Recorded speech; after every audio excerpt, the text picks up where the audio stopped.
शाश्वतं विलासि लोकरक्षकम्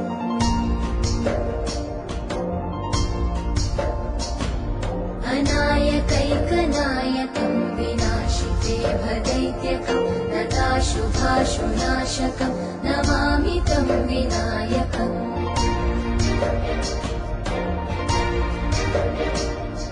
न तेतरातिभीकरं न मोदितार्थभास्वरं न मत्सुरादिनिर्जरं न ताधिकापदुद्धरम्